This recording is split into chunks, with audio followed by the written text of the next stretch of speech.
at the wheel. A story unfolds, chisel sharp, a steady hand, crafting beauty across the land. From pen kit small to projects grand, Turner's warehouse making it stand. Amy by his side, the warehouse lady, reading comments, keeping it shady.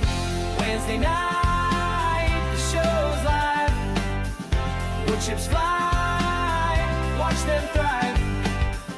Risen flows, a vibrant hue. Turner's warehouse, me and you. Today, only for in-store. All right, test. All right, we're live. Thanks everybody for coming out. We got a full house in the shop and a full house online. I don't know how many are on there, but there's a lot, so that's good. So thanks for coming. I wanted to do a couple things before we get Dane going here. We started, today's the first, so we're doing our blank drop, and we have our 2 snowflake blanks. There's pictures on the website if you guys are watching live. But if anybody local wants to see these, I'm happy to pass them around, or we can check them out at the end. It's called Snow Day is the lighter one, and then Winter Storm is the darker one. And it's pretty fun. If you've seen our other 3D prints, they came out really good the last few months. So we expect these to be no different, and everybody do cool things with them. And then our monthly matchup is our Element Kit. Anybody familiar with our Element Kit? It's the solid metal kit, so they don't have any platings. Like this one is solid copper, so if you cut it in half, it's copper all the way through. Most pen kits are plated. They're brass and they're plated with something. So we have solid brass, solid stainless steel, and copper, and they're available in a twist, a junior, which you can get fountain or rollerball, or the cigar style, which is my favorite. I love cigars. And this month, we have this new blank called Desert Rose. Carrie calls it Desert Rosé, but I'm not fancy. So Desert Rose, it's kind of like a fall whatever color. And if you buy any three element kits, you get 2 of these blanks free. So we're doing a monthly mashup every month with a kit and a blank. So that's this month. So for everybody online and in store, that's what we got going on. If you are in the chat, let us know who you are and where you're from. Where's everybody from here? Everybody local? Chicago. Anybody just visiting? Anybody for the winter? Winter visitors? Okay, cool. Glad to see you guys came back. Weather sure is great. Thanks for bringing that. Okay, we're going to get started. Dane is, come on over, Dane, so they can see you. All right. Dane is not new to anyone. Yeah, you're right here. Perfect. Okay. Awesome. Dane's been here, was his third time? Third demo. Third demo? Yep. First time you did suction fit end grain box. End grain box, yep, that was cool. And then a little natural edge bowl. Natural edge bowl, and now today you're going to make a spatula. We're going to do spatulas with skew chisels. So I'm very excited. Dane is young but very experienced and excellent demoer. Everyone has really loved his demos so far, so we're glad to have you back. And I'll let you jump right into it. All right. And I'm going to be asking you questions through just like before. So perfect. Sounds good. Do your thing. Thanks, Dane. So, yes, to get started, before we even get anywhere, I've brought all the steps for the spatulas along the way. So when I was first starting, trying to make these spatulas, it was kind of hard to grasp how to even cut the blanks and where to even start and all that fun stuff. So ideally, can they see all this? We're good here? Yep. If I just set it on the lathe bed? Absolutely. Okay, perfect. So they originally start out as square sort of blanks. So this is the final sort of blank that's going to be, that I start with. This gets mounted on the lathe and then turned into a spatula. And you can see that it's sort of tapered in one direction and then also in the other direction, so in both planes, right? And that just makes it easier to mount on the lathe, and there's less material to remove when you're turning. So the way that happens is, first what'll happen is I cut the sides off. So these pieces will still be attached on the blank, these little wedges. And these side pieces are what come off first. I don't know if we can see that. So I take this side off first and then the other side. And then that way I can run this safely through the bandsaw to get this wedge here. If you were to do it this way, you can absolutely do that. It's just a little more wonky. You just have to be careful and make sure when you're running them through the bandsaw, you're not pressing down here. Bandsaw's coming down onto the table and it'll just snatch it. Nothing crazy, but it's not very fun. So Perfect, so that's a blank, and then another thing to quickly talk about that I'm gonna mention is grain orientation. So this is, of the spatula blanks that I brought, this is the most twisted grain and probably gonna be the hardest to cut cleanly. When I'm doing a lot of spatulas for like a production run or something, you know, someone orders 20 or so spatulas, I try to get all rift sawn or quarter sawn wood. You can buy a flat sawn board at about 6 inches, then rip it in half, and that'll give you some pretty straight grain. I'll show you in the turning, but this grain right here is running up this way. Let me grab a pencil. So to highlight that, a lot of this grain is running pretty straight, but then it curves up towards here. All right, so coming up into here, that's going to be a little bit of end grain. All right, same thing up. It's going to be pretty fragile up here at the tip of the spatula. It sort of arcs up this way, right? So that's all for the blanks and getting started like that. Another thing to mention with the blanks is trying to get the handle part square around the end. So this is 6/4 stock, so it's a little bit less than 1.5 inches. And it's been planed down about 1.25 inches. The best way I've found to make these square, you can sit here and measure all you want, but if you have the original blank and you take a sliver off the end, like this, so imagine this whole blank was square right now, and you take that sliver off the end, this measurement here is your square. And then you can just superimpose that, eyeball it roughly in the middle, and then you can, you know, draw your lines either side. So it's efficiency reasons and things like that. So I will pick a blank. We'll do this one. This one's pretty straight grain. And the way these are done is just in a, you can do these in a regular old chuck and some standard jaws.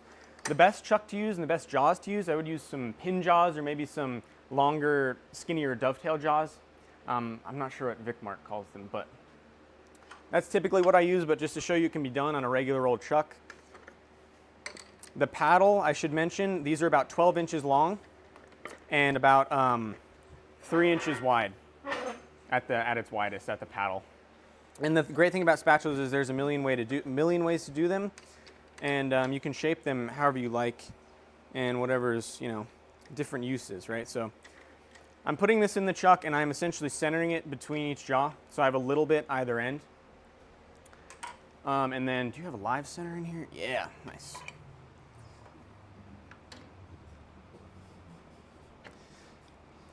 And then I use the tailstock to sort of, I kind of just eyeball it in the middle, so it's like lightly grabbed right now in the chuck. I didn't crank down on it or anything. Lock the tailstock, and then I sort of eyeball this. You tend to get pretty good at it after a while. It doesn't need to be perfect. I like to have the handles a little bit smaller than what this currently is anyway. The thing to note with spatulas is turning them too thin, it gets sort of hard to turn in a way. So efficiency reasons, and then there it is. Okay. And I just like the way it feels, a heavier spatula, but it just depends on the application and what you're trying to do. I've done a lot of 3/4 inch stock spatulas of this on smaller scale. So like I talked about briefly, these are going to be done with skew chisels. This is a 3/4 inch skew, it's a Henry Taylor skew. This is a mystery skew that I've had since I started turning. I believe it to be high-speed steel, but it turns like it's high-speed steel. And I believe this is a 1 inch or maybe something a little larger, I'm not sure, but any skew chisel. So right now it's in the chuck. I tightened it down and there is not a lot of pressure coming in from the tail center. It's essentially there just to give it some support. I don't want to be putting a ton of pressure into this piece because it can start to bend when we get a little bit thinner, and we want to flex a little bit more and vibrate a little bit more. So I got to figure out this lathe situation. So Dane, I forgot to tell you, the RPM is not always accurate, so you're going to want to go by sound and feel. Yeah. I got to replace the board in it. Okay. Yeah. So what speed's it on right now? Is it Oh yeah, I should tell you how this thing works. Yes. So it's a different lathe than last here's time. Your line. It's push off, pull, and then on. Okay. So it just moves around, so it's not going to be accurate. Okay. No worries. Makes sense? Yeah. No, I got you. For a spindle like this, I'll typically turn, maybe go up to 2,000 RPMs, never really faster than that. make sure everything's nice and locked down. So yeah, I'll just spin it up.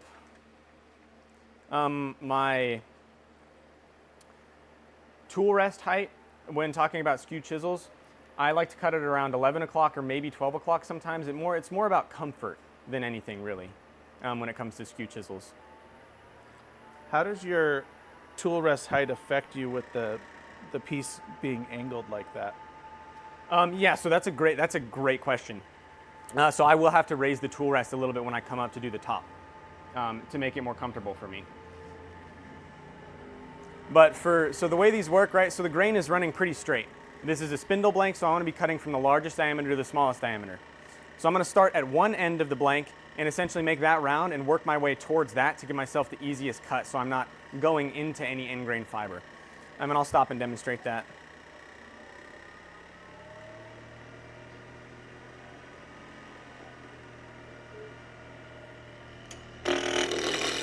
That seems to be pretty good.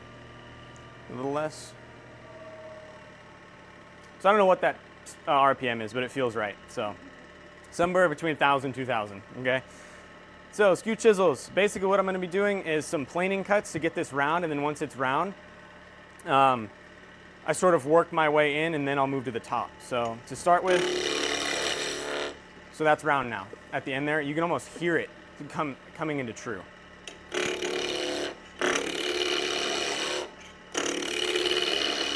Now the turning with these goes really fast. So I brought a few of them, so don't be worried, okay? I've got my turning down for these to about 5 minutes when I'm ripping and when I'm going, and that's with sanding and finishing. So, or not finish on the handle, not the paddle. The paddles have to get finished off the lathe, and that's where the little bit more time comes in.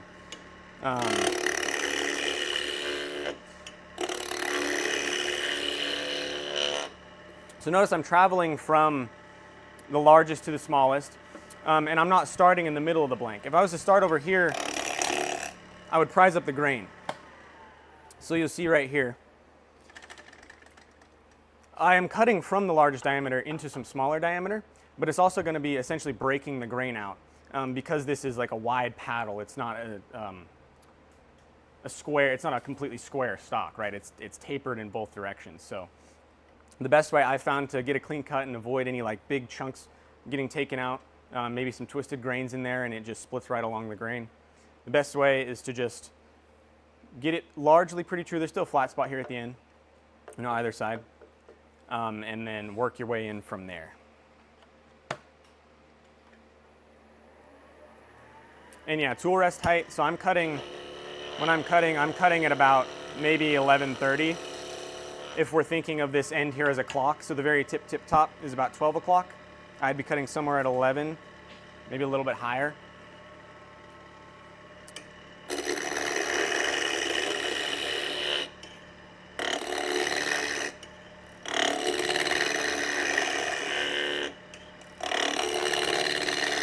Now, essentially just riding the bevel and then doing these planing cuts. What I wouldn't be doing here, what you could do to get this more roughed out is you could use peeling cuts on the end, but I wouldn't use peeling cuts necessarily coming up into the paddle because there's a lot of air, and again, it's more risky. You might end up busting out one of the sides, and then that'll be cause you trouble a little bit later. So I can come in with some peeling cuts where I come above the rotation and then drop the handle down, right, and then do those to rough that out the whole way down. But for spatulas and for smaller spindles like this, I find it more efficient to just essentially use a planing cut. And you'll see right now, that's a pretty good surface. I'm still going pretty fast, and I'm still using, there's virtually no torn grain on that spindle. So that's what I love about skew chisels. And walnut turns pretty easily. It's actually a pretty soft hardwood when it comes to hardwoods in general. So, Question? yeah, go for it. Oh, sorry. Okay. Thought you had a question. What you'll also see when you learn the skew chisel and you get good at the skew chisel, I don't know if we're all familiar with the rule of thumb with skew chisels where you only use about halfway up the edge. So where's my pencil? I should have brought a Sharpie. But I did Right not. here. Is there a Sharpie? Yeah, and that. Boom, found it. Appreciate you. Okay. So the rule of thumb with these skew chisels is when you're doing a planing cut is to be only using this bottom portion of your tool when you're doing your planing cut, right? And then you want it to be held at a 45-degree angle to the wood in order to get a nice slicing cut. It severs the fibers and lays them down nicely, and that's what gives you that nice clean surface. When you get better with the skew chisel, you can manipulate it a little bit more, and you can use right up almost to the very tip of the edge of the skew. You gotta be very careful doing this, but essentially what you're doing is you're taking a more hefty cut. So when I'm doing that, I'm essentially laying the tool, so there's space in under here when it's on the tool rest. So I'll raise the rest and hopefully we can see that a little better. Dane, could you also do this with a roughing gouge? You absolutely could. Okay. I just like to not change tools. I like to change tools as little as possible. So I can get this all done with just my skew chisel, and that way I don't have to fuss around with grabbing the gouge. But if you're not trying to do them super fast, do them any way you want. I'll show you, you can even use a bull gouge if you like to rough it down and things like that. So there's a million ways to do things. That's what I love about turning. But the thing to note with the skew, right, when you're cutting with it, it's essentially turned up on one edge. And that's why you can only use about half of the edge at once. And you can't come up onto the top side. And the reason for that is it's an unsupported edge, so there's space in underneath the tool in the cutting edge, right? So it's going to snap back on you. Someone's calling me. What was I saying? Yeah, so going back to using more of the edge with the skew, what needs to happen is that tool needs to come even closer back to being flat on the tool rest, and your angle has to change from a rough 45 degrees to the wood to more straight on with the wood. And you're introducing more of that edge onto the wood, and that allows you to take a heavier cut that removes material quicker, but you might not get as clean of a cut. It's essentially like a peeling cut and a slicing cut combination. So now that I've kind of got this roughed out, it's about trued up to about here, maybe a little flat spot. That's where I kind of stop, and I have to raise my tool rest because I'm coming into a very larger diameter on the paddle. 3 times as big. And again, I'll still work my way down. The thing I'm going to do before that, though, this is why it's nice to have skinnier jaws. If you look up here, this is like essentially butting up against the back of my jaw here. I think Chad has a pair. These would be great, and maybe something like these jaws back here. I don't know if we can see that. Here, can we take these off the wall? They just unthread. Okay.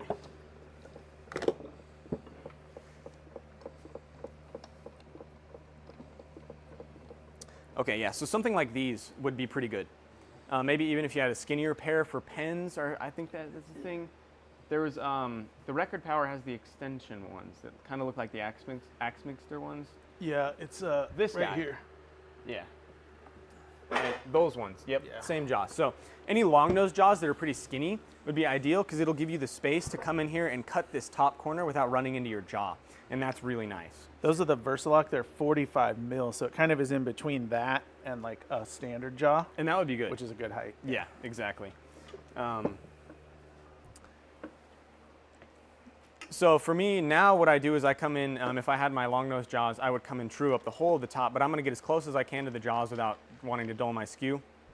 But if you do and you run into your jaws, that's why you have a grinder. You know, like it's not the end of the world. So essentially what I'm going to be doing is just taking light cuts going off the end. And if you can remember, it's a taper and it's also a spindle. So we want to be cutting from the largest diameter into the smallest diameter. But I'm breaking that rule right here because at the tip, I'm coming in from a smaller section and going right through into a larger section. So right here, I don't want to take a nice, heavy, thick cut and get that material gone. I'm going to take like a few little nibs at it to try and get the cleanest cut possible coming into that. So, and then you might be wondering, well, okay, if you're not going to get it turned on the lathe, I'll shape it after on the sander. And I'll show you my way of doing that. I brought my little apparatus. So I raise the tool rest. And I come in and I essentially ride the bevel, so I'm coming above the rotation of the wood, dropping my handle, pivoting the edge into the wood till I hear and see a shaving, and then I can move forward and take a light little cut, going right up almost into the jaws. You can see, and if you're like not perfect and you have one, so you can see I didn't really take anything off this corner, but I took a decent chunk off the tip of this one. I didn't get it perfectly centered. You know, not the biggest deal in the world. The reason I'm doing this to kind of true up the top paddle is it gives me a reference for the shape of my spatula. So it's like an A point and a B point. And that's what I always like to establish, whether it's a spindle or a bowl. I like to have one point, I have a start point and an end point, and I like to make the profile from one of those points into another one. And that just kind of helps me visualize a little bit more. So I'm going to come back and do the same thing.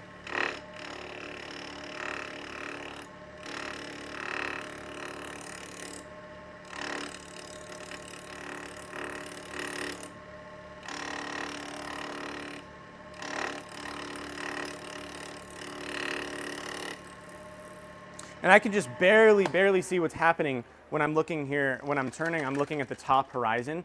So I can just see a sort of ghost image, and I just barely trued up that top right there. Sort of a weird curve here on the bandsaw. I cut these this morning, but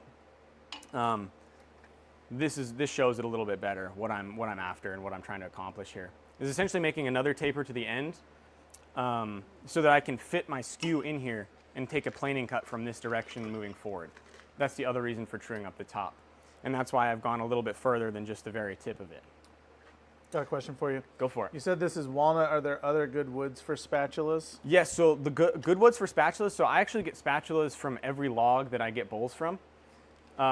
Essentially what I do is I take a cut either side of the pith, and that gives me nice quarter sawn bits that I split down the middle, because if you imagine the pith would be right in the middle of the board like this, but then either side of the pith is a nice quarter sawn piece of wood that's great for spatulas.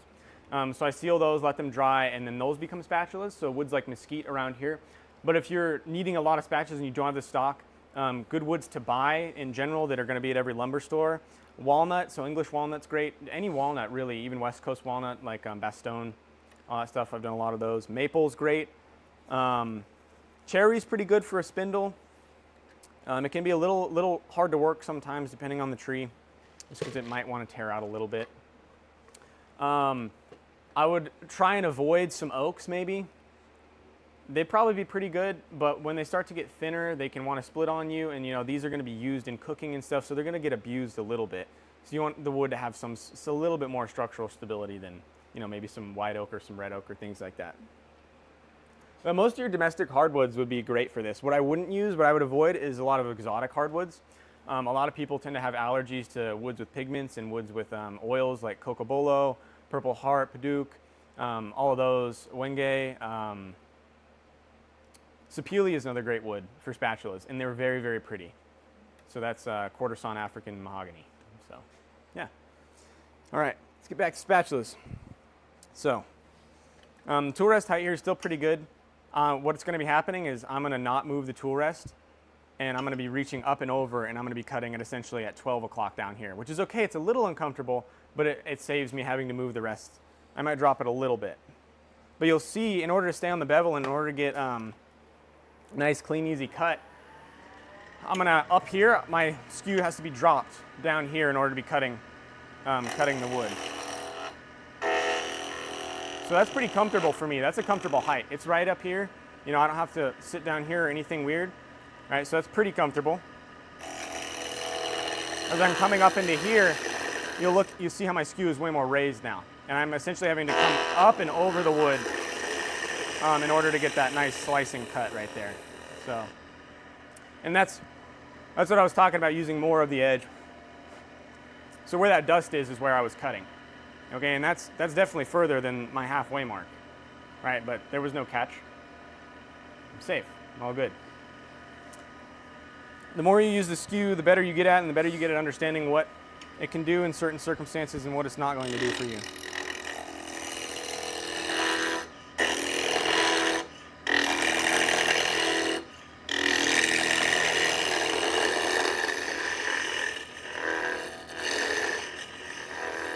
Also go backwards with the skew, remove material even quicker. That's a little more dangerous, right? Because it wants to pull back and it wants to snap onto that point. It wants to roll back onto this unsupported edge. But you can learn to go with it and sort of control it. You can use it to take material even faster, essentially going back and forth. I'm not the best at it yet, but I don't practice it that often. So now I have my paddle pretty much down to where I'm going to be wanting to finish shaping it.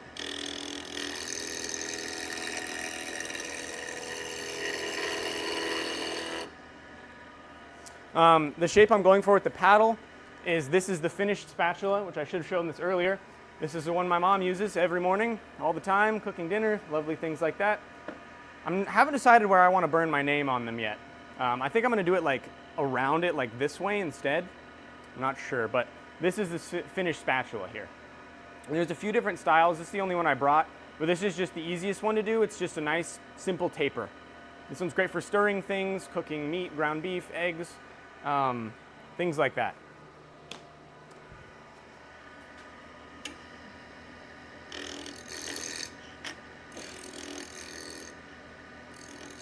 So I'm coming up here and I'm taking really light cuts, trying to get this profile right.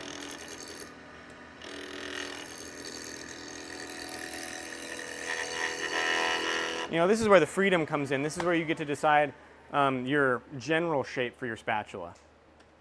So I know that, yeah, I'm almost trued coming up into here. But that's okay. If I like the shape of the rest of the spatula, then I can leave that, and I'm going to shape these corners off the lathe anyway because I can't really get to them very easily right now. You'll see as I'm coming down here, this is a nice clean cut. Yeah, go for it. What kind of finish do you put on your spatula? So I use a food safe. So all my stuff, I like a nice matte finish that's easy to apply. So I've brought my little socks with me. Learned this from Richard Raffin. I've learned all my stuff from him. But this is a sock full of beeswax. And this is what I use. So I just use beeswax, and then maybe if the wood is more porous or I just need to thin down the wax a little bit, I'll use walnut oil, specifically Mike Mahoney's. I like that. I like it. I really like his walnut oil. It's really nice. Yeah, so beeswax and walnut oil, maybe linseed oil is great. Any sort of tung oil with some citrus solvent or something along those lines. You know, Odie's oil, all your food safe finishes. What I would avoid is food contact safe finishes. So there's some finishes that are food contact safe, like some polyurethanes and a lot of varnishes are food contact safe. Epoxy is another one. So when it dries and when it cures, it's safe to have food on it and then eat it. But if you're going to be like cutting into it, it's like a nonstick pan. That coating's, you know, controversially just not good for you, right? It's sort of the same thing. You don't want to scratch that coating and get, you know, some plastic and weird tasting finish in your food, you know. So I would avoid those, especially if you're going to be using them in heat or things like that. So a nice oil, and when these are being used, the beeswax and the oil tend to come off. And with an oil finish, you can always restore it to looking just as good as it was the day you bought it, you know, or the day you turned it. It will develop a patina. You can look at the end of that spatula and sort of see it's turned almost gray and almost bleached itself. Different woods will do different things, and they'll all develop their own patina, which I think is very cool. Tells a story, so it's a good selling point. Anyway, coming into here, what I'm looking for with this shape is I want to get this largely pretty true up to here. And I'm essentially just going for a nice fluid curve. So when you're holding the spatula in here, you want to fit your hand as a sort of round handle, right? And then coming back up into the taper. So I'm essentially just going for a nice smooth fluid curve that'll fit my hand nice.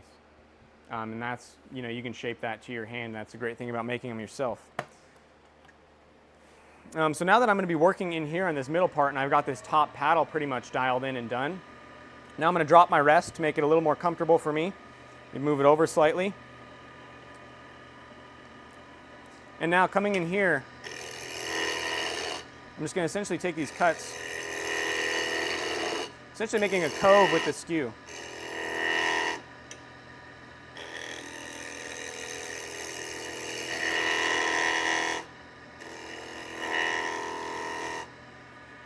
And now you notice I'm not trying to traverse up into the grain. So I'm making my cut downhill into the nice smooth center here where it's coming from large to small, but then I'm not trying to traverse up into the grain. Some woods will allow you to do it. You just got to know. But now that I have this cove sort of done from this side, I can come back from the other side and shape it.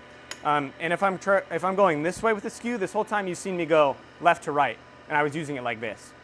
You can come back this way and use a skew like this, absolutely, and do that. I prefer to use the long point. And there's a few reasons for that. This is one of them.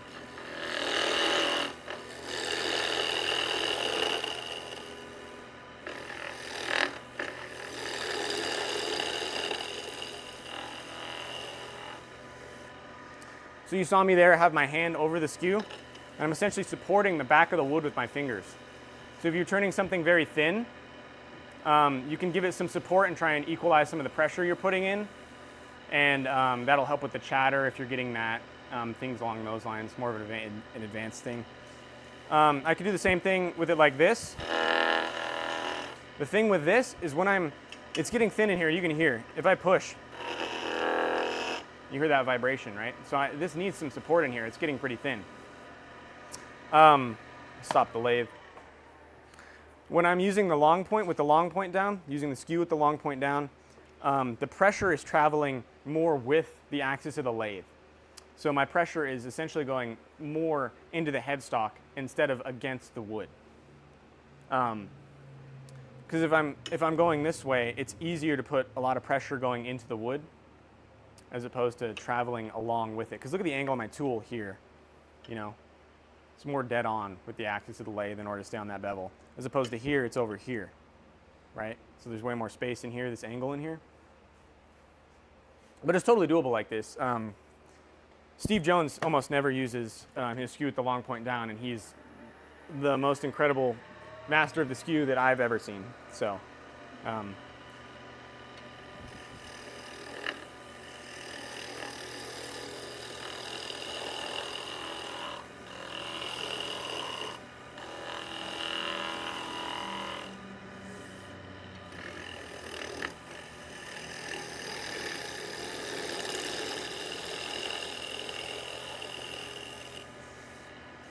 it's nice light refining cuts. So now check this out right in here. There's a smaller diameter in on there. Left it over here, pencil. So it's a little bit smaller diameter right in here and then right in here. And this is essentially a larger diameter right in here. So going back to breaking the rule a little bit, in order to get this a nice smooth like curve where this is the high point and it slowly tapers going down, in order to do that and cut with the grain, I'm going to have to pick whether I want to come from this small diameter and go through the large or this one. The idea is to try and get it essentially like, instead of having a taper where you're cutting from a larger diameter into a smaller one, I want to get it sort of parallel like the pencil, you know, straight across, and that'll give me the best chance of getting a clean cut when doing this. First, I'm going to come in here and refine the inside of that. It might be easier to do that. I could probably get it done with this bigger skew, but it might be a little bit easier if I was going to use my littler skew.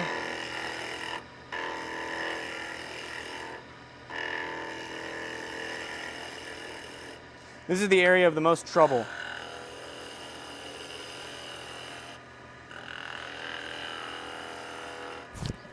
To get a nice, smooth, clean cut in there. So that's pretty good. That feels pretty good. I can feel with my hands the cleanness of the cut to a certain extent. Feel if there's anything wrong, anything going on that I need to address, any picked out grain. So I'm going to come in here and I can just glide my way through this.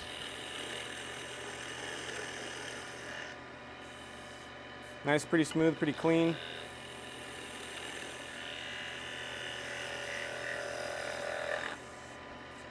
And now I can do the end. I should have I actually skipped a step. Typically I start by actually rounding the end over. I'm not sure why I skipped over that. But there's multiple ways to do that. The safest way is to use either point. I'm going to come in, so with the long point I can take some cuts in here and round it over like that using just the point. Or I could use a slicing cut.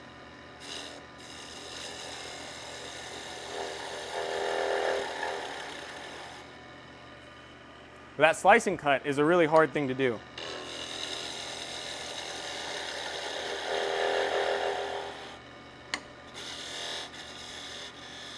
Now you'll notice the tail center's in here. So in order to avoid having a point in the very end, I'm going to have to come in a little bit and lose a little bit of height off the spatula. That's okay.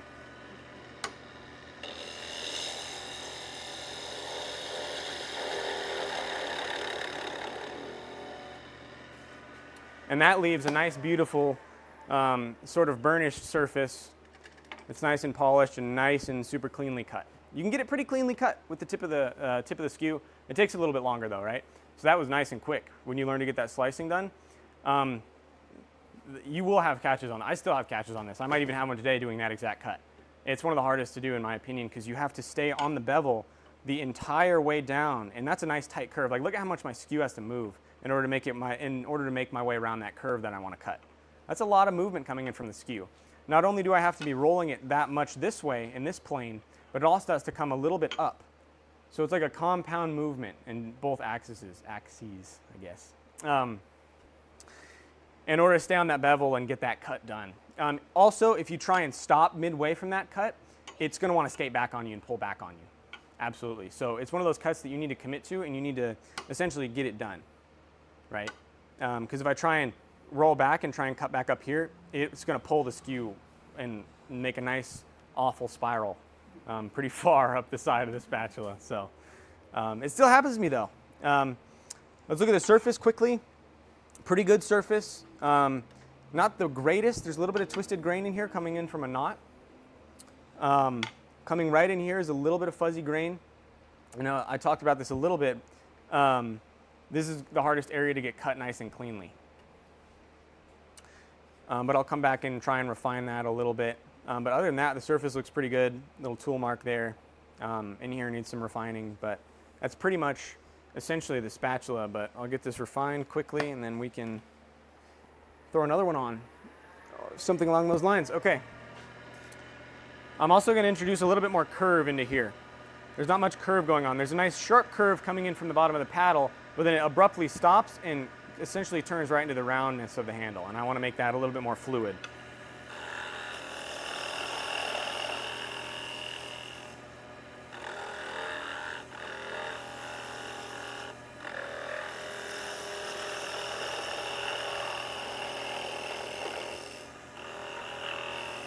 So now with that cut, I'm going back up in to a larger diameter, so I got to come back from the other side.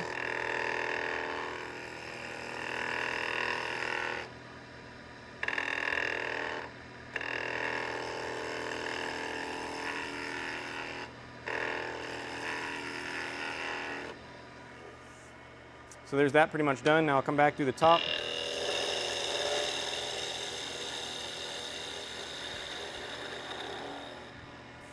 And that's pretty much done. Now sanding will take away that little pencil mark. I mean, I can get at it if I wanted to. Just get rid of it if you prefer. And all my spatulas, this is a pretty fat handle on here actually, but for the demo's sake, we can leave it. I like to come in and do some detail. So all my spatulas have, unless it's by special request, they all have a nice V-cut and a little groove at the top in case someone wants to maybe put it on a string or something, like a bit of leather, something like that. I also think it looks nice. And yeah, that's pretty much a spatula. And then I sand this starting at 240 grit. So sanding barely takes any time. I'm not going to dust this out, but sanding these things you want to be careful of is obviously the paddle, right?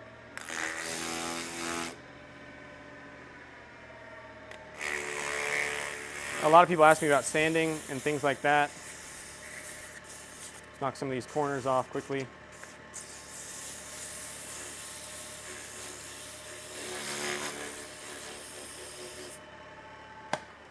You know, and sanding takes maybe a minute longer than that typically for that grit. And you can see on here, this is pretty much done for now. I can actually part this off right here. So the thing you can do if you're more experienced, which I don't know if I'm actually gonna do it on this lathe because I'm not used to it, but you essentially part this off and then hold it and then turn the lathe off, and that'll give you the nice cleanest cut. So I'll come in with a long point, and I'm essentially coming in either end. Just taking little cuts.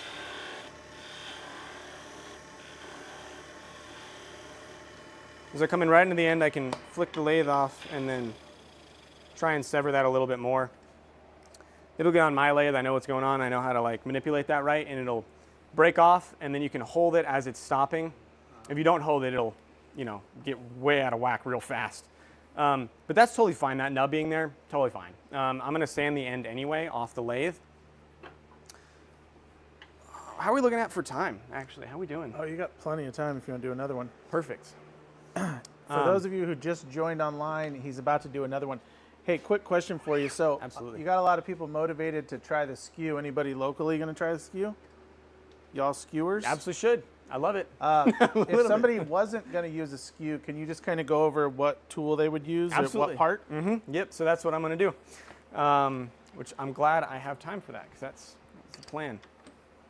So that's the skew one done. You can come in and kind of just sort of break this end grain off a little bit, and then the nub at the end, I wouldn't break that out. You might twist out and pull out some of the grain and end up with a hole. But that'll sand down on a little disc super easily. So let's do the other one with some other tools. I'm still going to use the skew at some point or another, but I'll show you how you can not. I'll load up. Do you want to see the twisted grain one and see how we get around that? Yeah. Okay, let's do that. Now this twisted grain is actually nice. It's going to be nice to me. If you can see, it's coming up as opposed to coming the other direction up, right? Or yeah, so it's coming this way instead of up that way. It's coming up that way, that causes problems. And that causes problems because we want to be cutting from the large diameter into the small diameter. And if the grain is coming up into this way, up into the tool, it's going to want to fray itself out when we make that supported grain cut. So it's these things to note, right? Things to think about. The more you know. The more you know, absolutely. And that's the thing with wood turning. If something's not working out and it's like, well, that doesn't fit with the rule. This is regarding grain orientation, not necessarily tools, but you can try and make an unsupported grain cut and see what happens. You know, sometimes you get away with it, sometimes it doesn't tear out, and sometimes you're okay. So light pressure going in. I've just essentially eyeballed it between the jaws again. And if you want, you can also leave this thicker. It might give the piece more stability. And then for me, I typically go to the bandsaw to cut more off the paddle, so I have to sand less. But that's not necessarily super, super safe. So just eyeballing, center, yeah, that's perfect, okay. So it's in there, barely any pressure going in, and then I need to tighten it. And so this is my little chuck key. It's an L, so it's nice to spin, it's easy to spin, so I can open jaws fast and close them fast and things like that. You need to be careful with these because you can put a lot of pressure on the scroll of your chuck. And sometimes you can even damage the internals of your chuck if you have a key like this. That's why they don't give you an L-shaped key. They give you a little T, so you can't. It's harder to put a lot of force onto this. So I wonder where you got the handle for that. the handle, I made it. Yep. All my handles. I make all my handles. This is the first thing. It's how I learned to make this. Learn skew chisels. Is I made a handle for this skew chisel. So this was one of the first handles I ever turned. Fits my hand pretty nicely. I would make some improvements now, but making handles as like an apprentice and as a novice is a great way to build your skills, even if you're not using the skew. So. Do you guys sell the collars for those here? Ferrules. The ferrules for tools. Typically, you can just use like copper or brass pipe. Go to Home Depot Yeah. or your Lowe's, any big box store like that. They'll have a section of off-cut copper pipe. I think this is 1/2 inch, maybe 3/4 inch. I think it's 3/4 inch. But if you have like a big fat bull gouge, you can use a different size. But just get a cheap pipe cutter, cut a little section off. And the nice thing about copper is it's pretty soft. So it's not going to be hugely disastrous if you end up bumping it with the tools when you're turning the handle. I will have a video on tool handles very soon. So that's next up in line. I'm excited for that one. So I've been wanting to save it so I can get some good stuff. Okay, so let's talk tools for doing these. So everybody has a bull gouge, right? This is the main stuff. This is the main traditional tool here. It's everyone's jam. Very versatile tool right here. This is my hollowing gouge and my roughing gouge for doing big green bowls and things. It's got an asymmetric grind to it, so it's got a short, steep right wing and a nice long left wing. I freehand sharpen all my gouges. This is roughly 45 degrees, maybe a little more, like 42. This is the gouge that I teach at your woodworking club. This is essentially just a fingernail grind, and it's a very versatile grind, and you can turn a whole bowl with just this grind. Getting back to it, I'm going to put this little guy away, and I'll use the big guy to rough this down.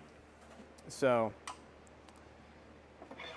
it's essentially the same sort of idea here. Just make sure everything's tight and good. I'm coming in from the right end over here, the little smaller end.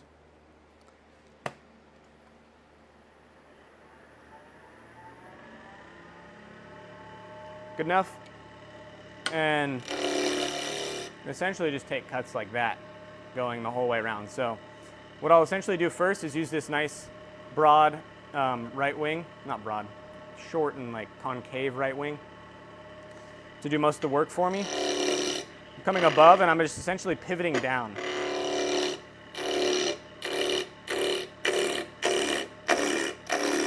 Once you get the hang for it, it's almost muscle memory, right? You look at all my little lines here and look right in here and look where my bevel's pointing in that direction. So that's the direction I'm going. If I'm trying to, I could use this essentially as like a roughing gouge as well. Just using just to the right of the nose to essentially come down and use that as like a peeling cut. You see a lot of turners do that, and it's valid, you know, absolutely. I like to come in and have more of a shear angle. So if you look at the angle of this gouge right now, how it is right now to you, it's largely a 45 degree with a nice curve to it when my tool's straight coming on. I can use that to my advantage here a little bit and try and get a nice cleaner cut.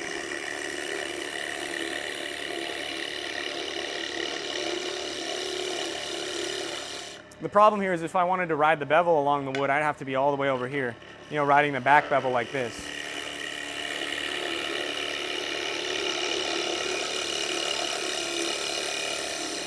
Which is doable, it's just not very comfortable, you know?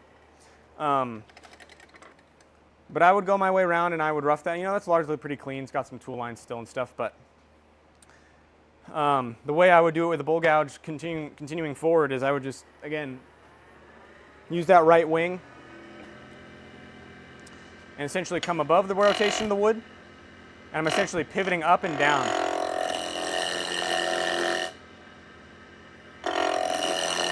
You can also come straight in with the flute closed and open the gouge as if you were hollowing a bowl. But for end grain, this only really applies to end grain right here. Unless you have a real good understanding of your gouge. It's easier to ride the bevel how we usually do from this side.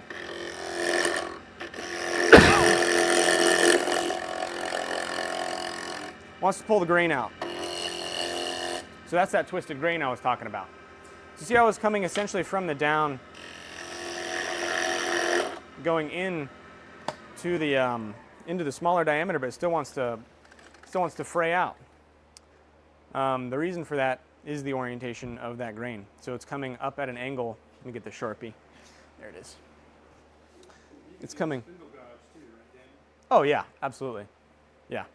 I let this sit out. I am so sorry. That's all right. There's more. Okay, so the grain is running essentially up right here, right? Coming into here as well, running up into the wood like this. I don't know if we can see that. Can we see that above? We're above right now. Okay, good stuff. So when I'm coming from the large diameter into the smaller diameter, I'm essentially going into these end grain fibers, essentially coming in this direction and wanting to, it's essentially pulling them out and flicking them the other way. So I'll show you the spindle gouge quickly and then I'll talk about how we can overcome that grain. I have a 1/2 inch spindle gouge, which is, I mean, it feels sharp, so we'll see in a second. I was roughing bulls with it this morning, so. Same sort of thing. This is probably honestly better.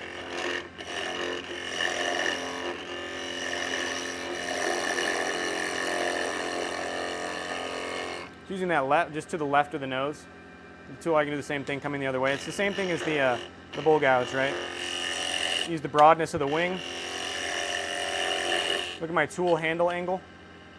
In order to use that right wing as that like peeling motion essentially. That's how it has to be. If I wanted to come onto the bevel, you can do that. Spindle gouge is great for details and stuff. Doing coves and things.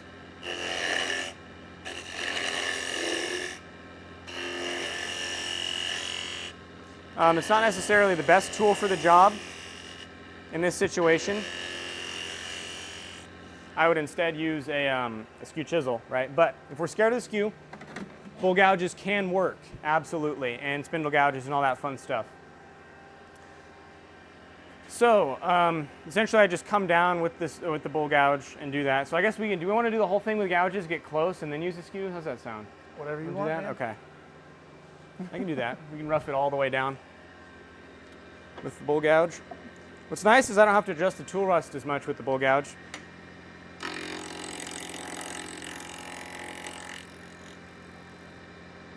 Now if we remember the grain up top, again, running in that upward direction, so traveling into that, it's going to want to pull it out. So I'm trying to take really, really light cuts, but it's probably going to be mean to me and want to pull out. The grain's going to want to pluck out. Actually not as bad as I was thinking it was going to be. Coming down from this paddle though, it's going to be a nice easy cut because I'm essentially going to be laying these fibers back down the way that they're moving in. So they're coming up this direction, I'm coming from the other way and pressing them back down. So this paddle is going to be nice and easy.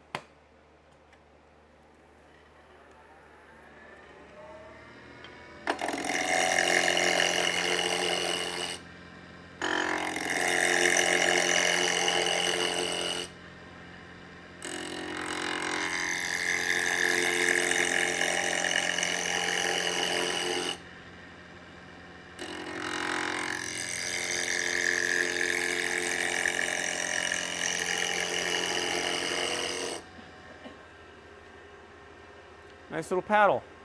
Come back from the other side, right? It'd probably be easier to get this curve right if I'm using a gouge because of the curve of the wing. And if you wanted to do the little essentially cove right in here, it would probably be easier to use a gouge, honestly. But if I can do it with the skew, I'll do it with the skew. It's in my hand, you know? So let's go back to the skew and let's talk about this twisted grain up in here. So first what I need to do before I bother with trying to get a clean cut in there is I'm just going to rough it out as I would regularly. So I need my big skew actually. But I could rough it out with a little skew. Why not? Why not? The nice thing about the bigger skews, I can take a heavier cut when I'm using more of the edge. There's more edge there to cut with. So again, I'll use coming in this direction.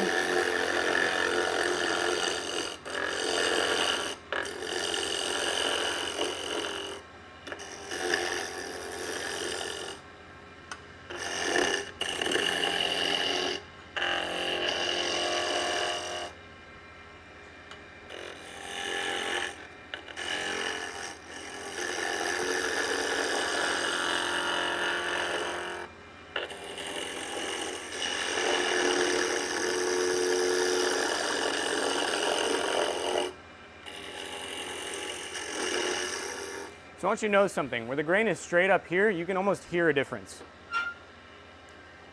So listen to the cut. Nice clean, high-pitched, sort of like wispy sort of sound. That's an indication that I'm getting a pretty nice clean cut. Now listen to this.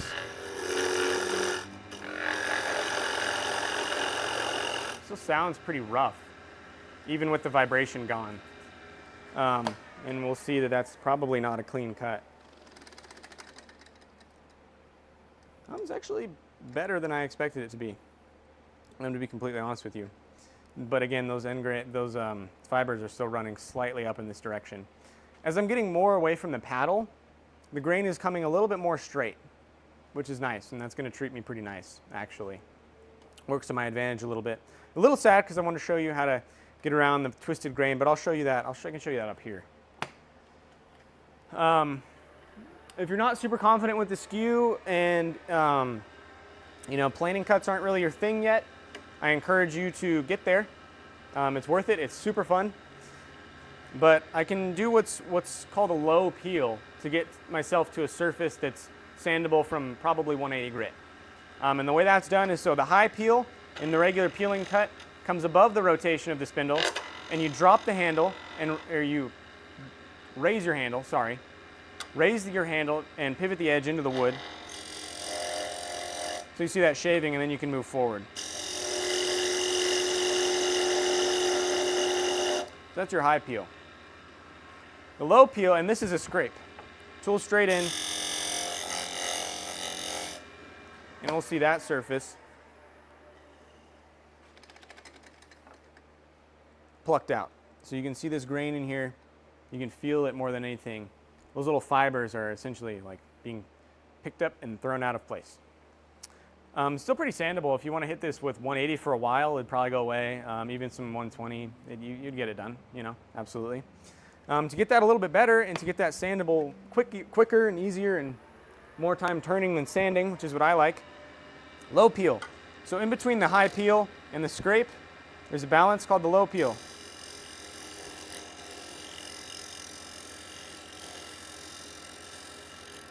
And I'm essentially just lightly touching the wood here. Essentially, I don't want to say scrape because it's not a scrape.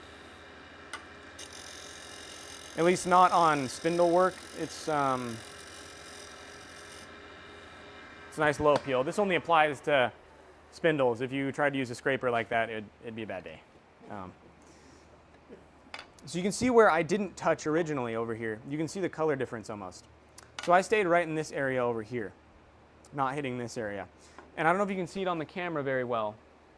It looks like this part where you can see, where the grain is essentially like, again, picked out, thrown, pulled out of place. Right at the very end of the spindle though, right where that same picked up grain is, right where I just did the low peel, it's nice and smooth. It's pretty smooth. It really depends on the wood. If you're trying to do this with some pine or some cherry, it probably wouldn't work out as well, and you'd probably want to use a planing cut. But that can get you out of some sticky situations, and I use that specific cut a lot when I'm doing the end grain boxes. A lot.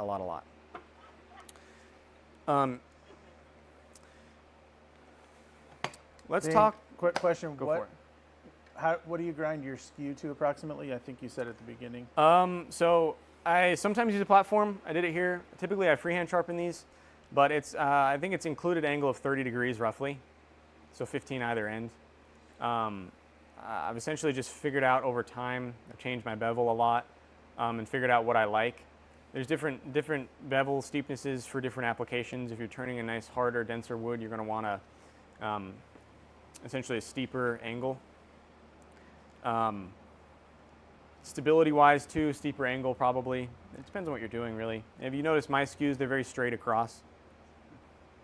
I learned this from Steve Jones, Woodturner 21 on YouTube. Great channel, incredible turner.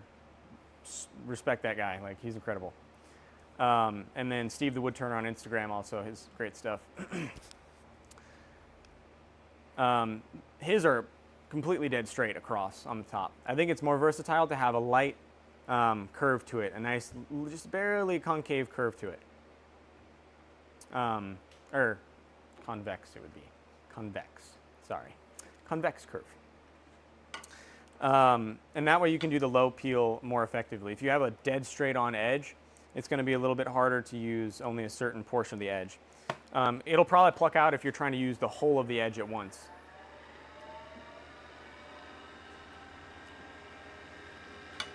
So you can see that my skew does have a light curve to it. So I was presenting the tool straight on with the wood, but I was only cutting with a little bit of that edge where the dust came off. So that's how you know there's a little bit of a curve there. I'm not pushing hard into this wood. I'm not trying to shape the wood. All I'm trying to do is get a nice clean surface. So you do your shaping and then maybe resort to that. Comes to the end of the handle.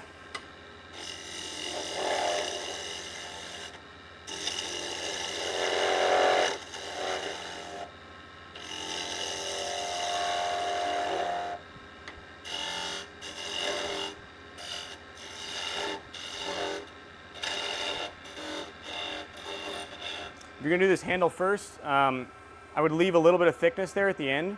If you're doing it pretty thin and you still have a bunch of rough, like heavy cuts to make, it might break and that, might ruin the spatula. So I leave a little bit of thickness.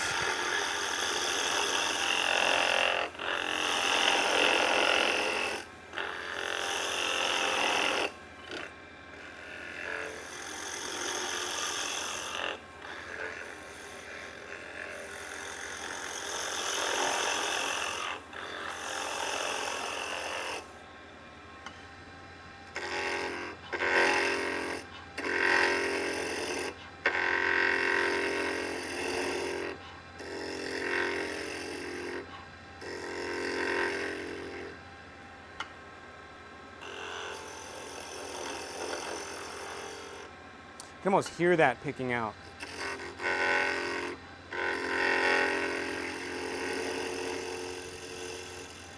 So I can even try coming up from the other direction and going up the hill like I talked about I wouldn't do on the other piece. I mean, try it, you know, see if it gives you a nice clean cut. Yeah, there's a little bit of picked out grain on this side, but if I flip the piece around over here, it's pretty good. Typically, if you have some picked out grain, it's going to be there on spindles. It'll be a little bit all over the place. You're turning a bowl, you have torn end grain on one side of your bowl, 9 times out of 10 it's going to be there on the other side of the bowl as well. So this is the great thing about these spatulas. You can shape them however you like, do lots of things. Let's do a bead in here. I personally don't like the bead on the spatula. I like just a smooth, simple spatula that just feels good to hold. A lot of people like the bead. The bead sells. It's a little bit harder, takes a little bit more time, but essentially I'll just go right in here maybe. Make a little bead.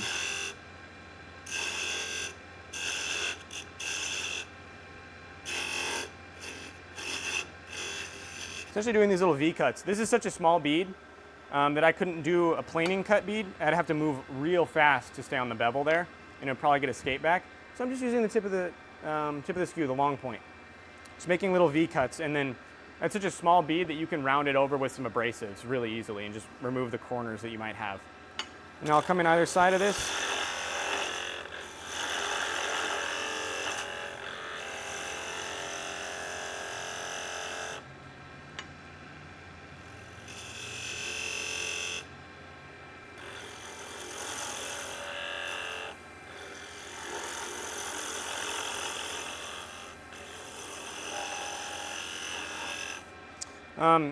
You'll notice I'm also trying to keep the point of the cut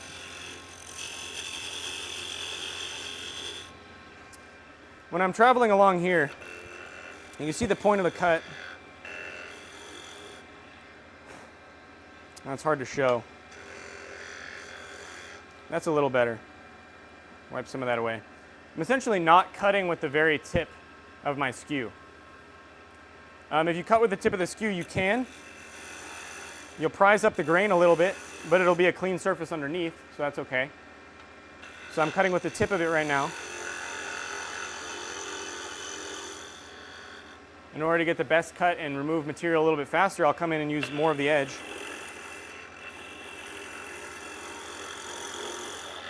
But then as I come up into this bead, I'm going to transfer the point of the cut into the tip so I can get a nice sharp corner going into the bead. And that's the control you're aiming for right here. This looks looking a little dinky right now, but the point is a demonstration, so it's okay. Cut myself some slack there.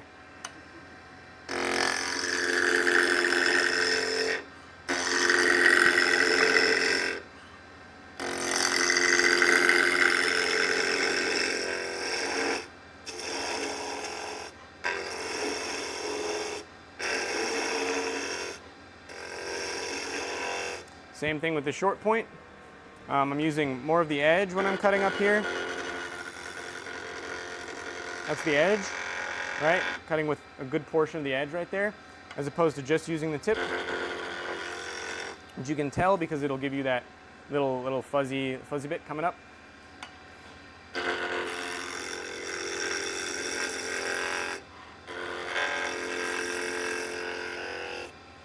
The hard part with these is trying to get this to get this lined up right.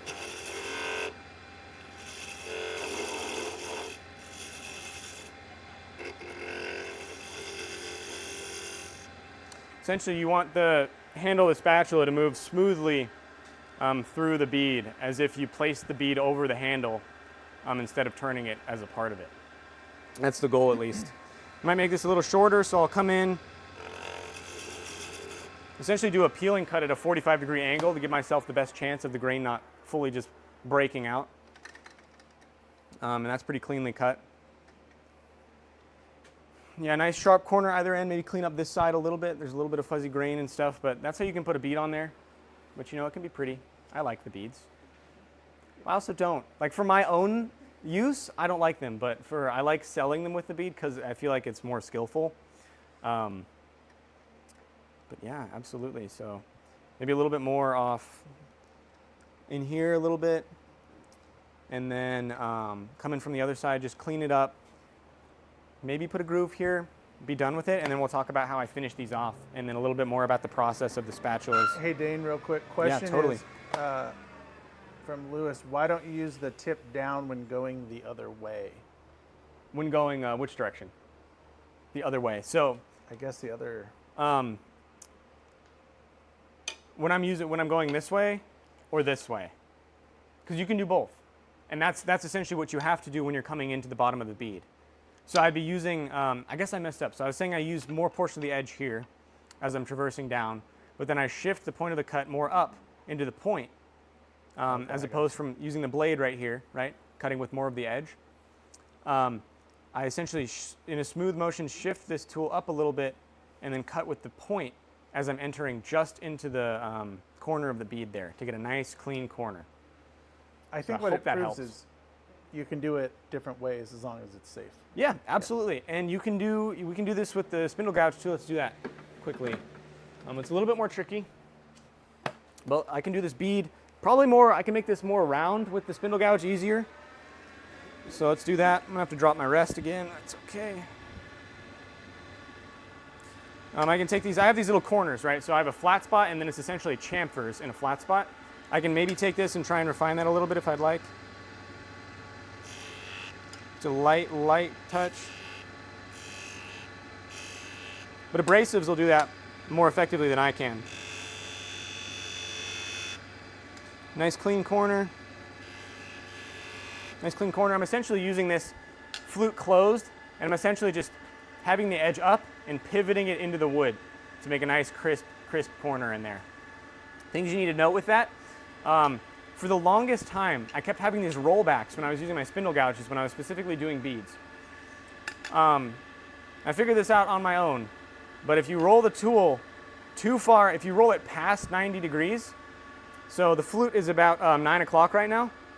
If you roll it past that point, go to 8, go to 8:30, anything past 9, the wood will want to climb up the tip of your nose, and the wood's fixed, your tool isn't, so your tool moves.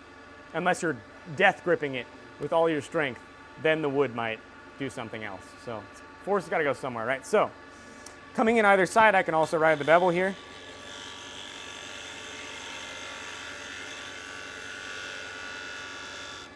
Just come in closed at the end of the cut. Same thing from this side, a little more uncomfortable.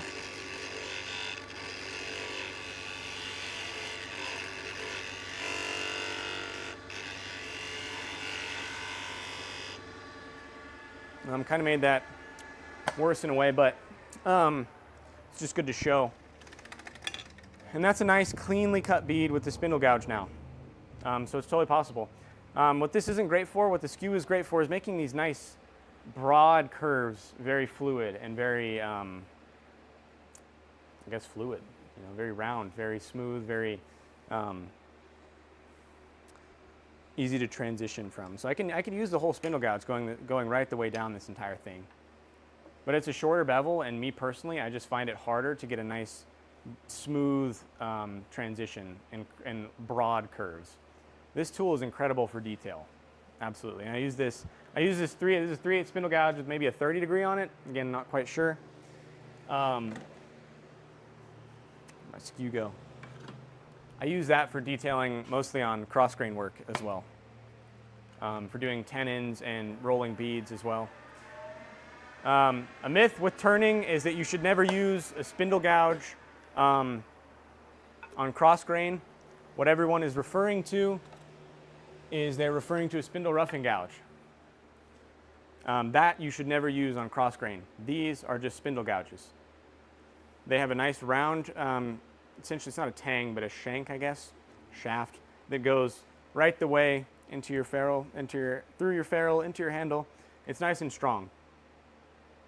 I use this for smaller bowls and cross grain things like boxes and stuff all the time, and I do it safely.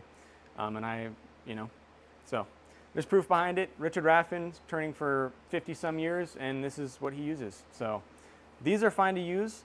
Even forged spindle gouges, so continental spindle gouges, even called continental roughing gouges, you can use those on cross grain as well. The only spindle gouge you cannot use on cross grain and only for end grain is a spindle roughing gouge, which is this beefy guy right here. This is a spindle roughing gouge. You don't use this on cross grain because of the tang. It's weak. It's a weak point in here.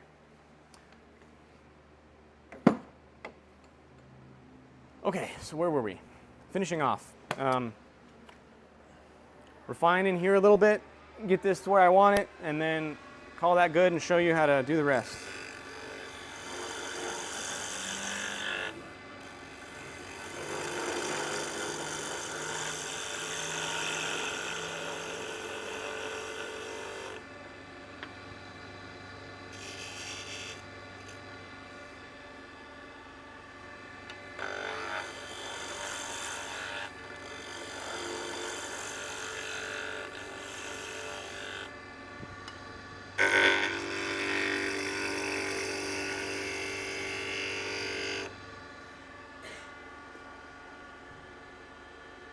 Pretty good.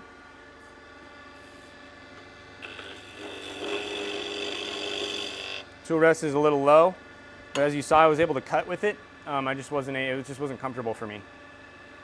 I had to be down here with my skew, and I was cutting at about maybe 10 or 9 o'clock, somewhere around in there, somewhere. So with the tool rest higher, I can cut higher, and that's more comfortable. The reason I'm coming back is I can feel in here with my hands, I can feel something. Maybe some torn grain, maybe even a flat spot left. You can almost hear it. Sounds like a vibration almost. Nice and smooth over here. I don't know. I can hear it. When you're closer to the lathe, you can feel it.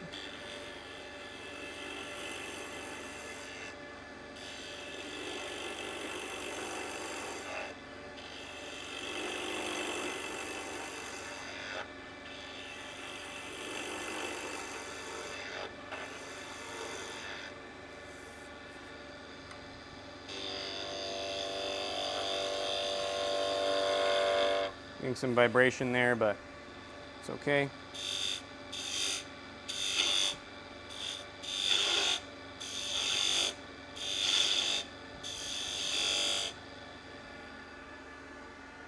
And then the paddle will get refined off the lathe. And I'll just grab my little paper quickly just for, actually, I'll just leave this one as it came off the tool. And I can just leave that too, why not? So. Seems, yeah, acceptable. This side's a little rough, but all good. So that's your spatula with multiple different tools as opposed to just one. So now I'll talk about the sanding discs quickly, and then that'll pretty much wrap us up. So, if any of you have a Jacob's chuck and a little sanding pad, I use this sanding pad for the insides of my bowls and things. This is some 240 on there. What you can do is you can put this guy in your Jacob's chuck, and then That's the other one. Oh, there you go. There we go.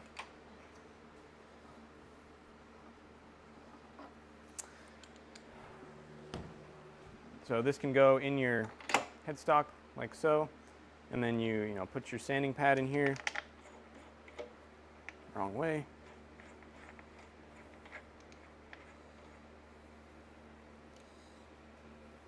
And then throw your little pad on there. I don't have the key for this, but that's okay. And then with this, I can take, it's my original spatula right there. Get this out of the way.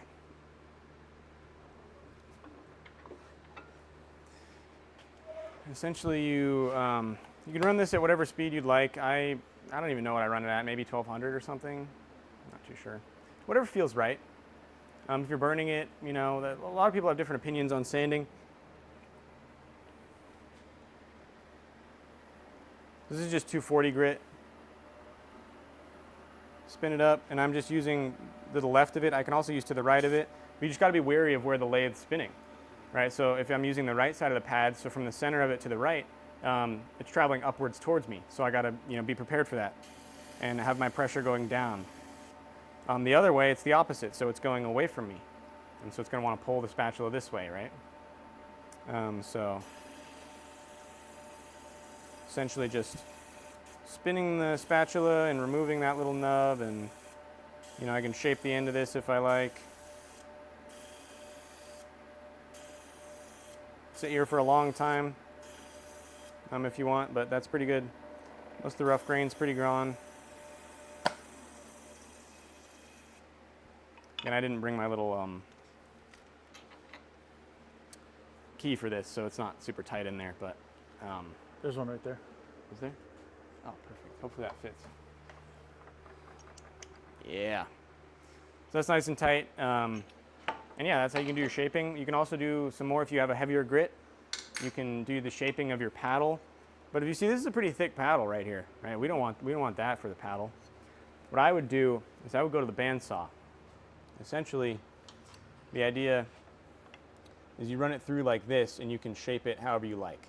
It'll want to roll a little bit, right? When you get used to it and you understand bandsaws, you can do it super easily. That's how I do it. Another thing you can do is you have like a big faceplate around. I can show. If you have a big faceplate, if you have, I'll just show this next. So you can use a Jacob's chuck, and I use this pad for refining and doing my 240. So I go onto the bandsaw, cut off as much of this paddle as I want, and then I sand it with 120 or maybe a coarser grit, and then I move my way through them. Another great option that I did before I had a Jacob's chuck was, this is just a little block of wood that has a tenon on the back, and it's got some Velcro that I got at like Home Depot or something. And open that up, clamp that down, and that's your little sanding pad. If you want to do all the shaping without doing the sketchy bandsaw stuff, get a bigger block of wood, maybe a nice disc of MDF that you can do a mortise in the back of and have like a big pad. That'd be like the perfect size that you can sit here and do your shaping of your paddle. Just to show you that this is possible. It's running a little out, that's fine. To do the shaping here, absolutely possible, right? And if you had like a coarser grit on here, might take you all day.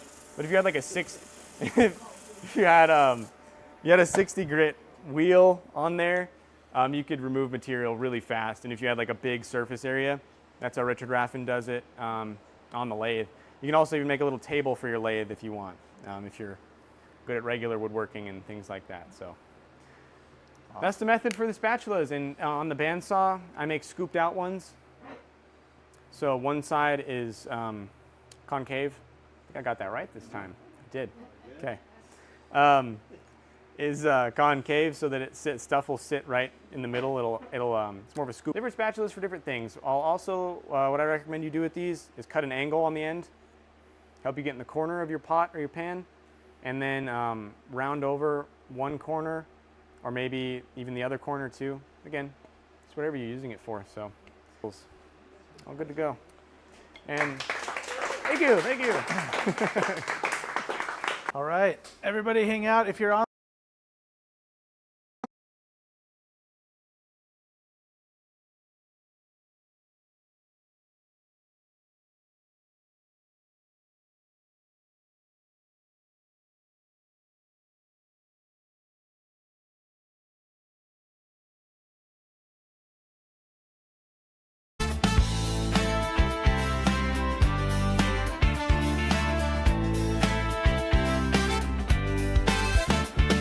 Spin the lathe, the wood takes hold, Chad's at the wheel, the story unfolds. Chisel sharp, a steady hand, crafting beauty across the land. From pen kit small to projects grand, Turner's warehouse making it stand.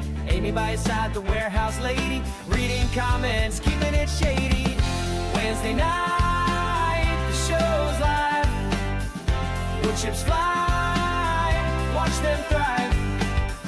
Raising flows, a vibrant hue, Turner's warehouse, me and you. Skills and laughter, a joyful blend, with Chad and Amy till the very end.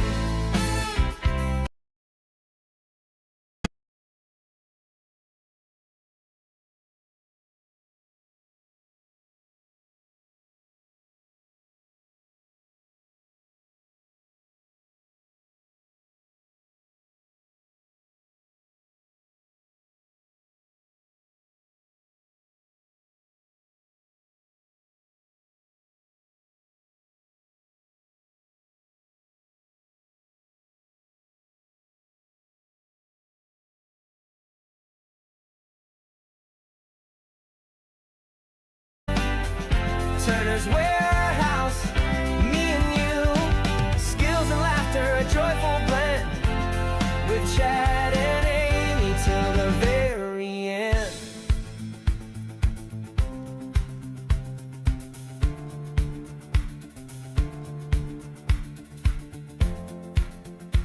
So tune in